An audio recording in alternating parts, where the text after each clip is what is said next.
Hi, everybody. Good evening. Welcome to Books and Books. Thank you so much for joining us this evening. Certainly couldn't do this without you.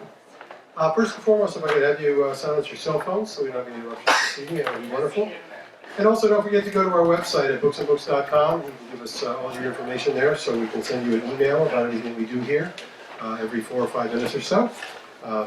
We do send out quite a bit of information about our events. So if you'd like, you can go to Facebook and you can give us your information that way. You can streamline everything that we send to you. And that way you don't miss anything. You can also pick up a calendar of our events, which is on the counter this evening when you're buying your copy of Mr. Sanders' book. You can pick up this. This will give you a breakdown, as I say, of all the books events we do every night of the week here. We do about 60 every month, so there's sure to be something for everybody. Also, a very big one coming up. Put this on your calendar, February 21st at 8 p.m. at our new location at the Arts Center downtown. An evening with Paul Auster. His special guest is his daughter, the musician Sophie Auster, and his special guest, the magician David Blaine. So you want to check that out, call the Arts Center and see if you can get tickets to go see that, if they're not sold out already. We, of course, as the bookstore, is hoping that David Blaine will make all the books disappear for us, but hopefully that will be up to the customers to do that. You can also follow us on Facebook and Twitter if you're so inclined. Tonight we're very happy to have with us Mr. Michael Sanders and The Evil That Men Do, Modern Fairy Tales for Grown-Ups. Michael Sanders is a storyteller and an author, and he transforms 8 original fairy tales into a thrill ride with twists and turns from the assuming to the macabre, reimagining them as contemporary stories with everyday characters who come face to face with the evil that lives in the hearts of those around them. The Evil That Men Do is a collection of fairy tales for our modern age, stories in which ordinary men, women, and children must overcome human wickedness or else be destroyed by it. These are tales of villains and their victims entwined in plots that could have been taken from today's headlines, yet stay true to the storylines of their original fables. Michael Sanders is a physician, scientist, writer, and poet, received his undergraduate degree in philosophy from Cornell University and his MD from New York University Medical School.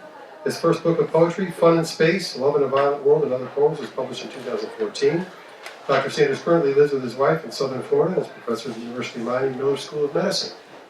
The Manhattan Book Review says, "The Evil That Men Do is brilliantly written in a way that will spark the brain cells and help the reader to have a deeper understanding of the original fairy tales as well as the world around it. The stories were so engrossing that it was sad to get to the end of them." The San Francisco Book Review says, "Sanders has created fairy tales for a new age that are set in today's fast-paced, cruel world, unexpected endings that are standard fare." Please give him a nice warm welcome, Michael Sanders.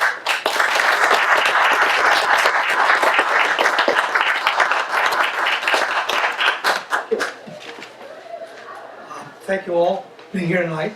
I especially want to thank Books and Books for giving me this opportunity to introduce my new book, The Evil That Men Do, the subtitle, Modern Fairy Tales for Grown-Ups, published by Deuxmers Press. As Steve mentioned, the book is a collection of short stories in which I reimagined 8 very familiar fairy tales into modern times. These are stories of evil villains, good-hearted victims, and plots that could have been taken from the evening news. The classic European fairy tales that most of us are familiar with originated as oral folk tales during the Dark Ages in Central Europe, when it was mostly dark forests and swampy marshes, filled with dangerous animals and violent gangs of marauding thieves and murderers. Life for the average person, as Thomas Hobbes put it, was nasty, brutish, and short. And their folk tales were dark stories of these lives. In my modern versions of these tales, I've tried to recapture this dark vision. Instead of the infantilized and sanitized versions that's out there in children's books and movies have been there since the 1930s. Originally, at this point, I was planning on reading parts of my book to you, but because of problems with my throat, I'm really unable to do that, so instead, I have asked an experienced television and movie actor, Michael Ray Davis, to perform it.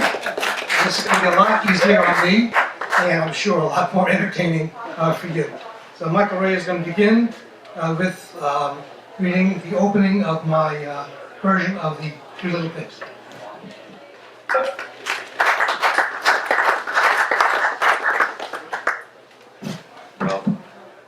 Thank you all very much. But please withhold the applause because I might suck, you know? Here's the obligatory glasses. And here's the obligatory, hold on. The three little pigs, and the first one now would later be last, Bob Dylan.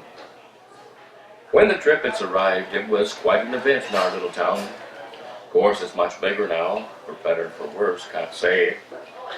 Anyway, I don't believe there was even that many triplets born in the whole state of Vermont that year. Old Doc O'Brien was mighty proud of himself for predicting they was going to be twins. Said he heard 2 heartbeats a couple of months before. But you couldn't say he weren't surprised when the third one popped out. Fact is, according to what his nurse told me, she had the first 2 all cleaned and wrapped up and everything. I was only expecting, you know, the stuff that comes out afterwards when she's seen them in there. The first 2 was kind of on the small side themselves, but the third was so puny they had to take him to Burlington in an ambulance just to keep him alive. Because our old hospital, which was just a gray clapboard boarding house with a coat of white paint, wasn't set up for that kind of thing. The new one, the one that's here now, didn't get built till about 10 years later, after the Drakovich factory came and things changed. I'll tell you about that later. Not that Doc O'Brien weren't a good doc. Because he was. We all went to him for our doctoring, and when the president, you know, Ike, had a stroke, old Doc was there explaining everything so we could understand. Because folks up here was real worried. Tell the truth though, most of us would have preferred Bob Taft. Then maybe we wouldn't have gotten all them boys killed over in Vietnam and things might have turned out different here. Now I'm getting off the track. What I want to tell you about's the triplets, the 3 boys, and how we all sort of had a funny feeling that things wasn't going to turn out so good. Mrs. Barnes, that's their mother, she was a local gal. But her husband was from someplace else, out of state, I think. He never did quite fit in at first. But later on, I'll get to that. The first 2 boys was named Fred and Willie.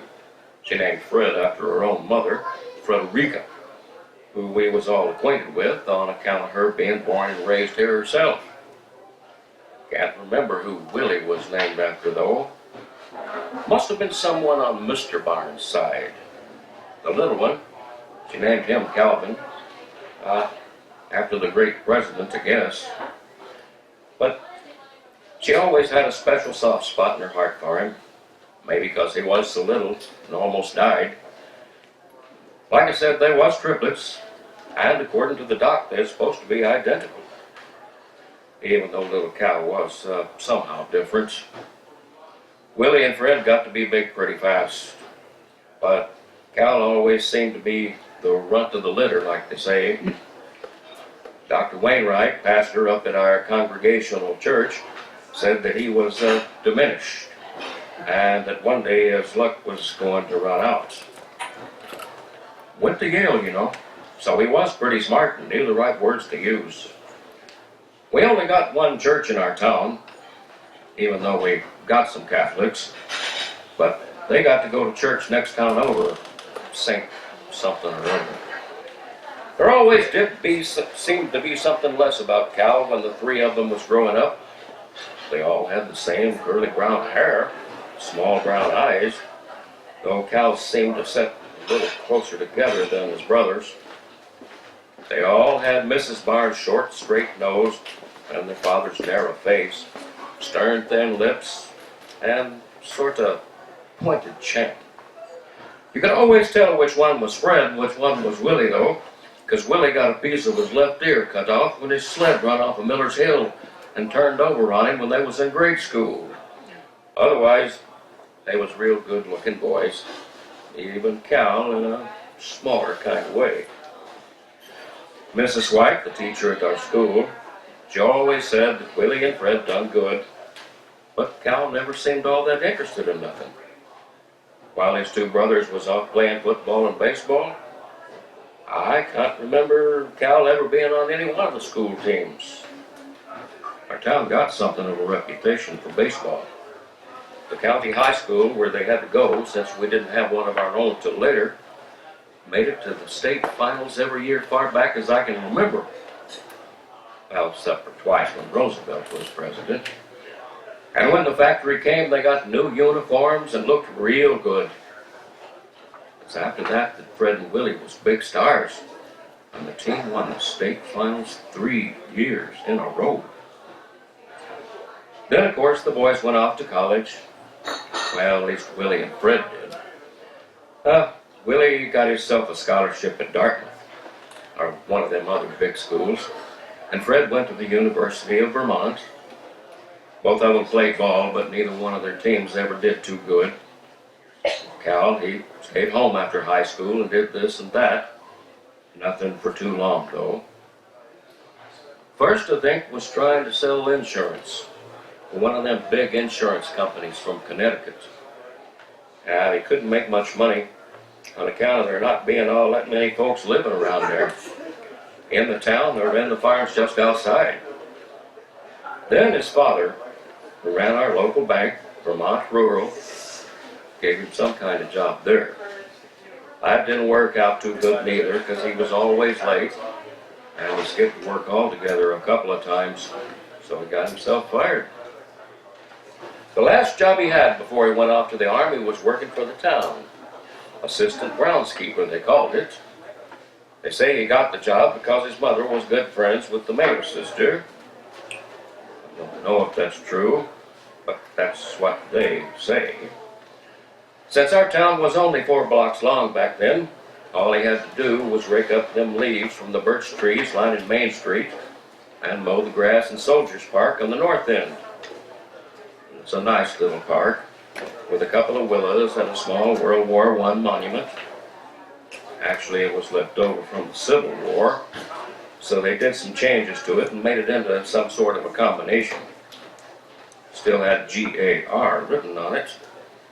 All Cal had to do was make sure the bird nest got cleaned off and keep the nameplate polished. Like I said, Cal went off and joined the Army just when the war in Vietnam was heating up real big. He stayed in for 6 years, and after the war ended, he went to Germany for a spell. He'd already been there once when he got himself wounded, and they gave him a big medal. Said he was some kind of hero. While Cal was away, Willie and Fred both come back here to live after college. Seems that when you grow up in a small place like this, it has a way of pulling you back, because it's so deep in your blood that you never feel like any other place is really home. Dr. Wainwright calls it irresistible. Says the small town roots are like the roots of a big tree that keeps from falling over in a storm.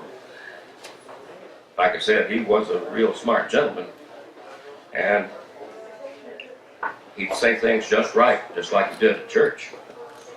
By the time Cal got back, both his brothers was married. Now, Fred and Willie was always something with the girls. Cal was kind of shy on account of the things on his lip. You know, it was a slit under his nose, a hair lip, made him look like a rabbit.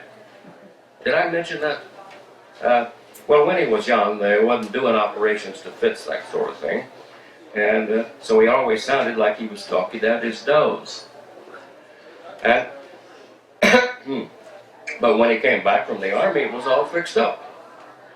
And not only that, but he was all wiry and lean. His 2 brothers got real sort of flabby and soft-like. What really surprised us, though, was that when he came back, he was married. And to some Vietnamese gal at that. Anyway, about that time, Sheriff Brown had a heart attack and died right there in his office. Since we didn't have no deputies or nothing like that, and on account of Cal's being a war hero and all, we made him sheriff. Some people say Mr. Barnes was a big man on the town council by then and pulled some strings or other. Can't really say. So there was with all 3 boys back in town. Willie got himself a real job at the factory, working with Mr. Drakovich himself. And Fred, well, as soon as he got back from college, he started working for his father at the Vermont Rural Bank. And by the time Cal came home, Fred was assistant manager, right under his old man. Yep, one way or t'other, they all done real good for themselves. Fred even had a small real estate business his wife run from home. Chapter 2. What are you trying to tell me? She asked with an edge of apprehension slicing through her voice. I'm trying to tell you what happened today at the bank with Fred, replied Willie. He had just thrown his suit jacket over a chair and was loosening his tie. Fred got fired. And when he got home, Karen was gone. What do you mean, gone? I mean, gone. With all her clothes and all her stuff. And you won't believe what else. What? They found out she's been stealing from the bank. I mean, really lots of money. She's been siphoning it directly from some kind of special bank fund that was right in her own business account, and Fred didn't know anything about it. Jesus Christ, are you sure? I mean, how did she get that past Fred? He's the damn manager, isn't he? He's got to have known something. No, somehow she found out how to do it and even forged Dad's name, so Fred wouldn't have to sign off on it. Anyway, you know Fred's been too drunk most days to know what's going on. You know that.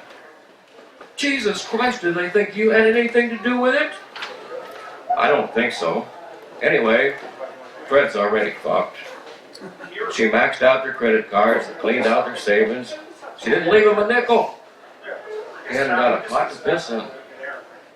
What about the house? Can't he get a loan on that? No, I didn't tell you. Fred's not only been drinking heavy, he's been flying down to the AC on weekends and got himself so deep in gambling that he had to take out a second mortgage on the house. And he's months behind on that. I don't think they'll even let him live there anymore.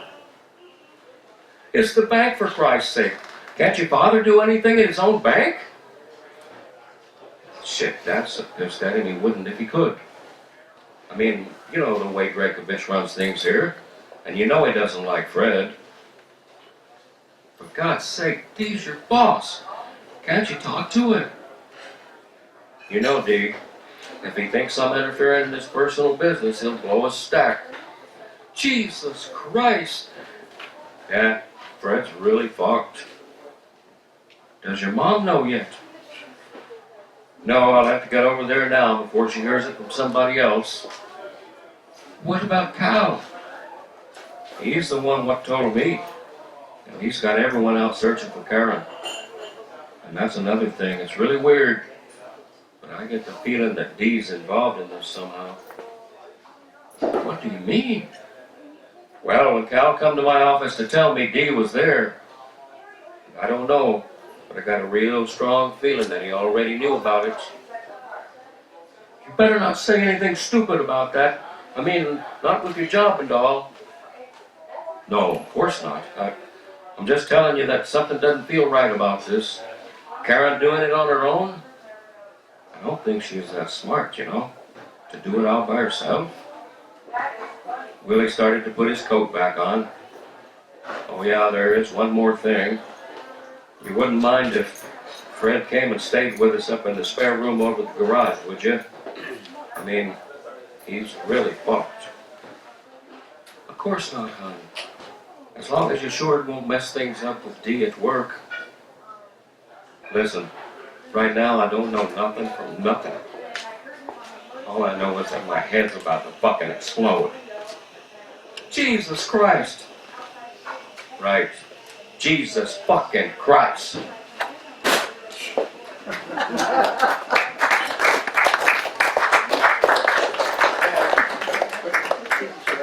That's the beginning of the adventures of the Three Little Pigs, or the Three Barnes Boys, as you can obviously tell who's supposed to be whom and what's beginning to happen as one moves into the house of the other. Each one of the stories I tried to write in a different way, using a different literary style, a different voice, different perspective. Some are dialogue rich, some have no dialogue at all. Some actually the characters sort of repeat, like for example, in Little Red Riding Hood, of course, the Big Bad Wolf reappears, even though it's a completely different Big Bad Wolf. Something else just occurred to me as I was sitting there listening to the story being read. When I finished writing the book, I sent the collection of stories out to what's called beta readers. I don't know if you know, any writers in the group who know what beta readers are, but these are people who read writers' works. Librarians, writers, English students, just some people who just do a lot of reading. And these services you can either pay small amounts for or sometimes for free. So I sent this out to a number of beta readers just because I had no idea what I had, if it was interesting at all or whatnot, what people would think. And I got back a number of responses, and most of them were, thank goodness, positive, but one of them was really negative. She hated it. I think it was a she. And I couldn't understand why until I got her response. Apparently, she just thought I was defiling the fairy tales. How could you do this to my favorite fairy tales? And listening to Michael Ray just reading it now, I can see why she may have thought that. Anyway, fairy tales are brief, fantastical short stories that are set in a time long ago in some unspecified place that feature unnatural or supernatural creatures and magical themes. Their plots are simple and their characters are archetypal. Fairy tales have no psychology, and their characters seem to have no inner life to speak of. Their motivations are straightforward and obvious. In Europe, these stories existed for hundreds of years in an oral form before being passed on from generation to generation until they were finally written down, beginning in the Italian Renaissance, and more formally collected in 17th century France, where they were first referred to as contes de fées, or tales, stories of fairies. The greatest contributors to the European fairy tale genre were the German philologists Wilhelm and Jakob Grimm in the early 19th century. The brothers Grimm spent years collecting folk tales sent to them or mailed to them by people from all over Germany, and many of the stories had already been captured by previous writers. But they did much more than just collect these stories. In fact, they extensively edited and rewrote them according to how they believed that the original oral fables would have been told by ordinary people, the folk, in plain, sparse language with simple, straightforward, and unvarnished plots. They published the first collection of 156 fairy tales in 1812. However, many readers found that these stories were too brutal and too violent, and lacking in mainstream middle-class Protestant virtues. So over the next 45 years, the Grimm brothers issued 6 more editions, systematically removing the worst of the cruelty and violence, and inserting new Christian images and sentiments. In doing so, they purposefully changed the tales originally meant for adult readers into stories more appropriate for children. For example, the heartless mothers of Snow White and Hansel and Gretel, morphed into cruel stepmothers. This reflected both a high cultural regard for motherhood, as well as the not uncommon 18th and 19th century scenarios of maternal death during childbirth and remarriage of the father to stepmothers who were deathly jealous of their first wife's children. In the tradition of the Grimm brothers, changing fairy tales to fit their contemporary culture, in my book, I've reimagined them as stories of present-day villains and their victims, while keeping to the original storylines as much as possible. Also, in keeping with our contemporary cultural environment, I've added a layer of psychological coloration to help explain the characters, especially the evil characters' motivations. Fairy tales are characteristically short, and one of the elements that's been omitted is a description of a logical causal relationship between events that take place as the story unfolds. Rather, events seem to follow one another due to fate, chance, inevitability, or magic. But ever since Freud, we've come to understand that unconscious, as well as conscious mental states and events, can be causal for human behavior. Memories, fears, desires, beliefs, dispositions, as well as unconscious traces of experiences, perceptions, and feelings. Accordingly, I've added a psychological backstory to each fairy tale to help explain, or at least contextualize, the villain's otherwise inexplicable evil behavior. Michael Ray is going to continue with the opening pages of my version of Jack and the Beanstalk, a story with roots going back more than 5,000 years.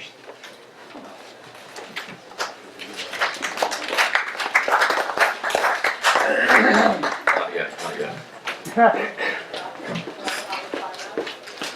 A new pair of spectacles to make me appear more intelligent than I am in actuality. Jack and the Beanstalk. Despite everything, I still believe that people are really good at heart and frank. Once upon a time, a boy named Jack grew up in a place where everyone was good. So good that it was called the City of Angels. Jack never had to lock his bicycle or put it away at night, just as the grown-ups left their front doors open and cars unlocked. Of course, Jack did not connect this to the disappropriate number of armed police, like his own father, who lived in the community, or that most of the women in the neighborhood belonged to the local shooting club. Jack just enjoyed skateboarding unmolested through Pleasant Garden Estates, secure streets lined with comfortable homes, sporting well-trimmed lawns, and where everyone went to church. To call Jack average would be disparaging to average people. Now 19 years old, Jack was on schedule to commence his final year of high school in the fall. Before his father was killed, Jack had attended a private academy where social promotions were not necessitated by politically correct concerns regarding students' self-worth, and he had been made to repeat 2 years. But when his mother could no longer afford the tuition because of the loss of Jack's father's off-the-book income, which was greater than his actual salary, Jack was moved to public school where he was advanced annually. Fortunately, his high school was close enough for him to go by skateboard.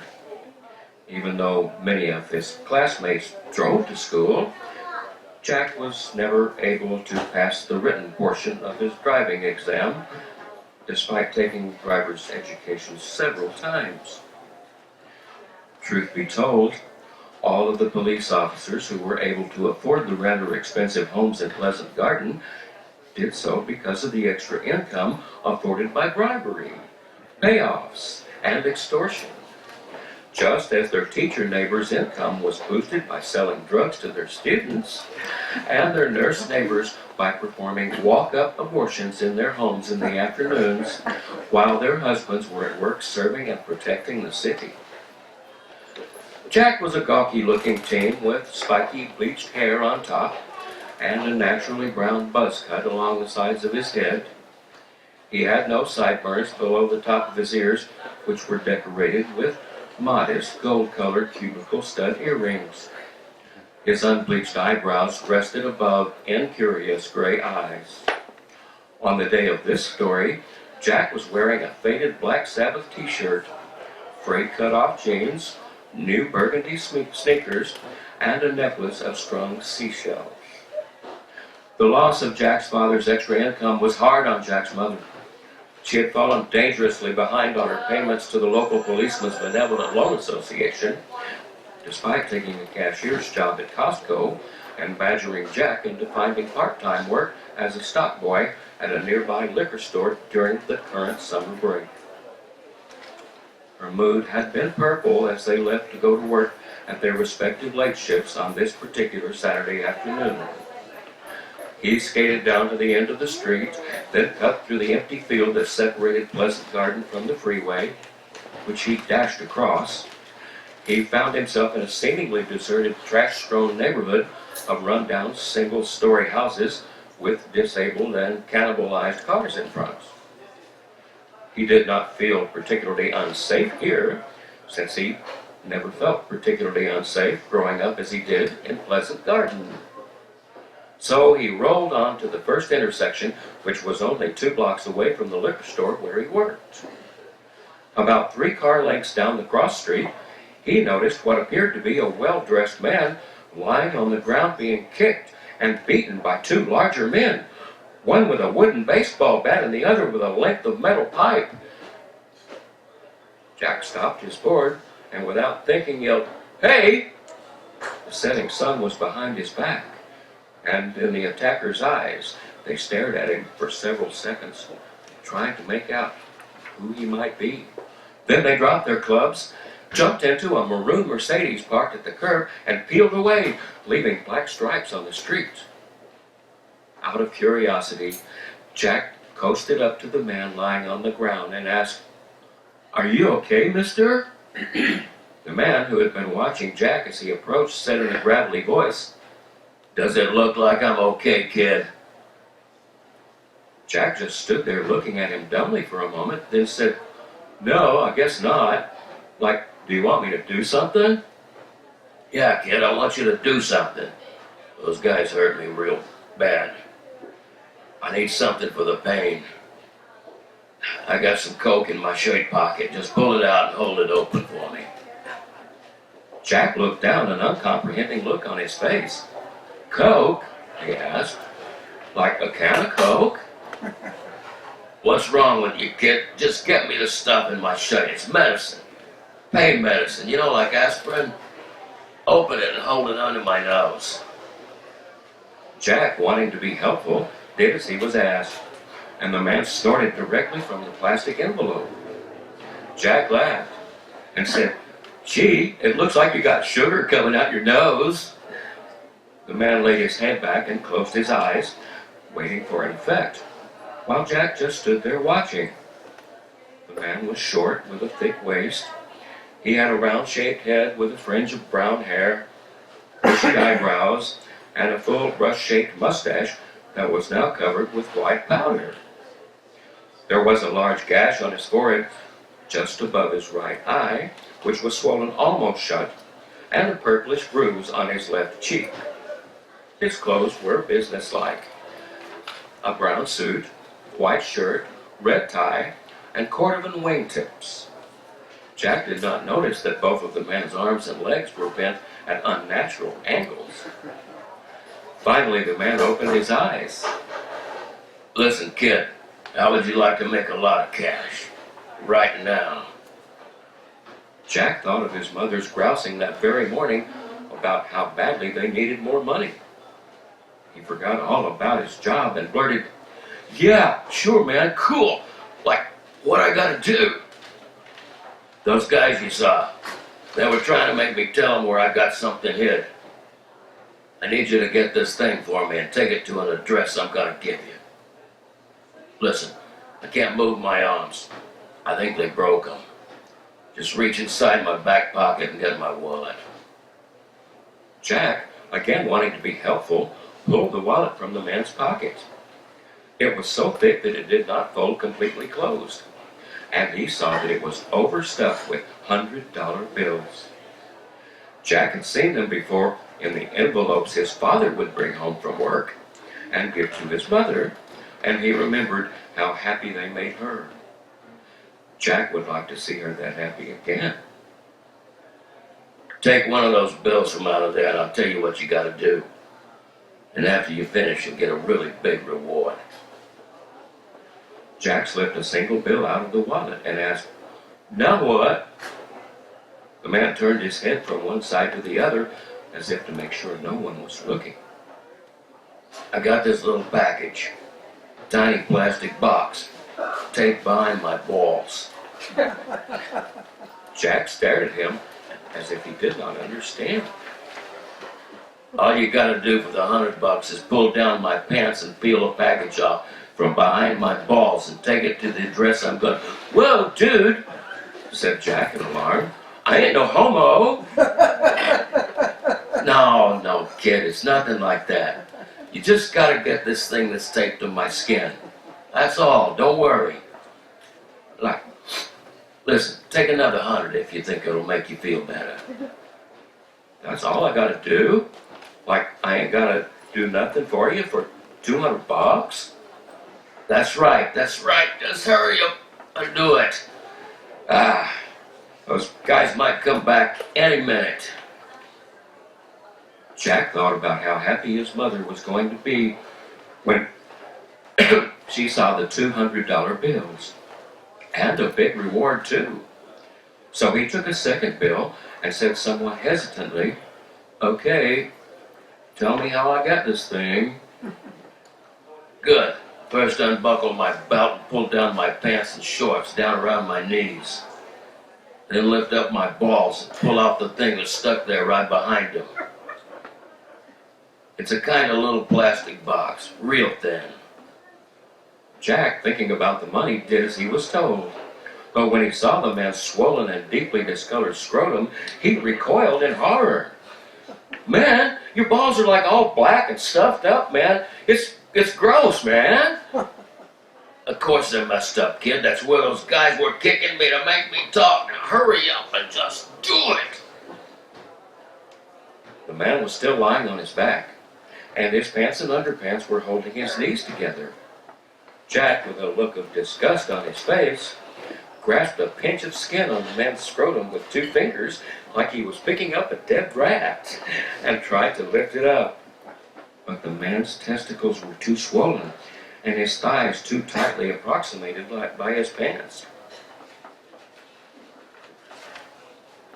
"I can't get them out of the way, dude," said Jack. "It's like they're way too big." "Okay," said the man who had started sweating. "Okay, you'll just have to get my pants and shorts off." Jack just looked at him, baffled.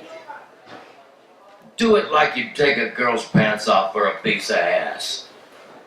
This just befuddled Jack even more. Although he had heard some guys at school use that phrase, he did not really know what it meant. "For God's sake, kid, what planet are you from? Just take off my shoes and pull my pants and shorts off so you can spread my legs apart. I think they broke my hips, too, so I can't move them myself. First, give me another dose of my medicine. The white stuff. Hold it under my nose again. This is really gonna hurt." Jack had been taught to always obey older people, so he administered another dose of white powder, then removed the man's shoes, pants, and underpants, and spread his legs far enough apart to allow his scrotum to fall free. Having recovered just enough from the cocaine's anesthetic effect, the man said, "Now, pretend my balls are eggs. Just slide your left hand underneath and lift them up so you can get behind them." "Good, that's it. Yeah, now do you see the thing? It's just tape there. Good. Now, pull it off and let me see it. Good. Now, stick it in your pocket and get me dressed." The man's face was growing pale from the pain of Jack's activities. After Jack got the pants back up, the belt buckle, and the shoes back on, the man said, "If you want the reward, you gotta give that thing to a friend of mine. He lives up in Bel Air. You know where that is?" "Nah, it don't matter. You can take a cab. There's a pen and some paper in my jacket. Get 'em and write down this address. If you want the reward, just go over there and give it to Mr. Rubenstein. Just tell him how you got it." Jack's mind was initially jumbled from all the excitement, but the straightforward step-by-step work of redressing the man restored his sense of cool and order. He wrote down the address and name on the piece of paper and stuffed it into his pocket next to the little plastic box he had removed from the man, never considering what it might be. As far as he was concerned, it was $200 bills and a big reward. "That's good, kid. Now just go home and call a taxi. Take another 100 for the cab ride. It's up in the hills and there'll probably be a lot of traffic now. Rush hour. Jack took a third $100 bill. Then he replaced the wallet in the man's back pocket. He put one foot on his skateboard and he was about to leave when he turned back and asked, "What about you? Like, should I call the police or something?" "Sure, good idea, but not until you get into the cab. And don't say nothing about the package to nobody, or else you won't get the reward. By the way, kid, how come you didn't take all the money? You coulda." Jack looked sincerely surprised at the question. "Hey man, that would be like stealing." Returning home as quickly as he could, Jack took down the business card for a yellow taxi company held to the refrigerator door by a small apple-shaped magnet. Held to the refrigerator door, yes, I said that. Then put two of the $100 bills into an envelope.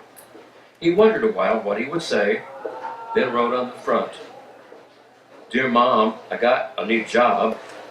Here's what I got paid. I'm gonna go get some more. Your son, Jack." He placed the envelope on the kitchen table and called for the cab.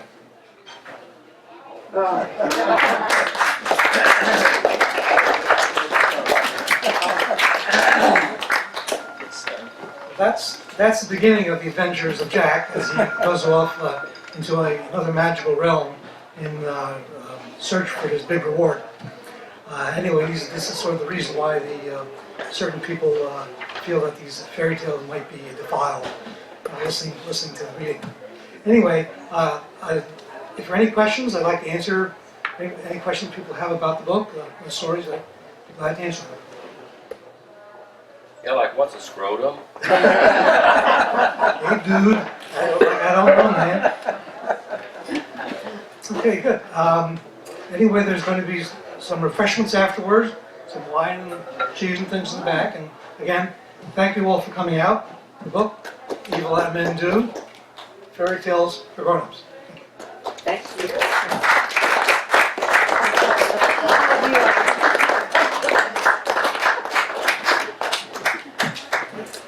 Awesome. Awesome. You did a great job. It was so fun being Folks, don't forget, I have the books for sale behind the counter out here for a copy. If we all go sit over here and sign, you also got some food in the back, so help yourself to some food and water. Okay, we actually have a question. Yes. Charlotte?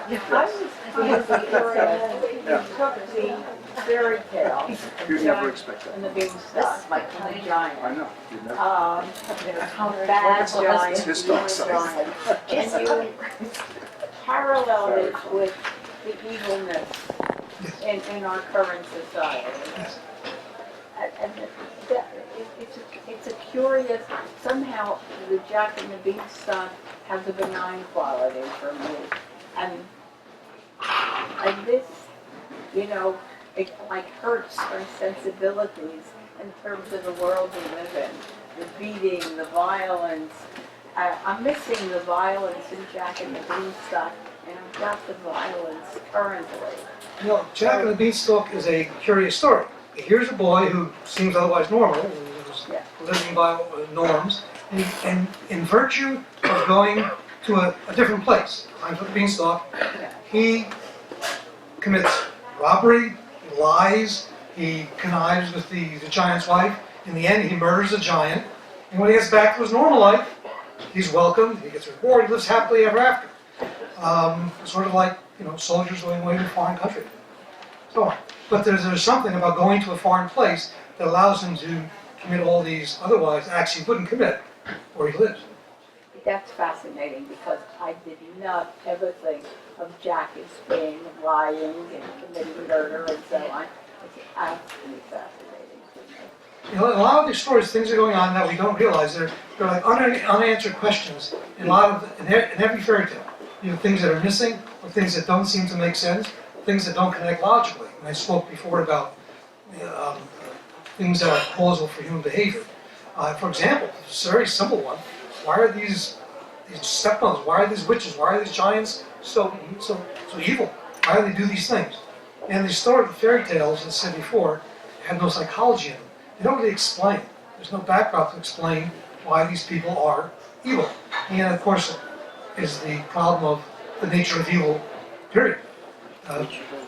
Human beings have never really come to grips and been able to understand and explain the nature of evil. There have been all kinds of attempts at explanation through religion, through secularism, through politics, through all kinds of things. And there are all kinds of evil that we're faced with. And these stories go one by one, facing different kinds of evil that we actually face in our society, which, as it turns out, is present. When these fairy tales were written centuries ago, or when the themes were written, something intrinsic in human nature that hasn't changed, something evil. And also how these characters overcome evil, and sometimes good even prevails. Thank you. Thank you.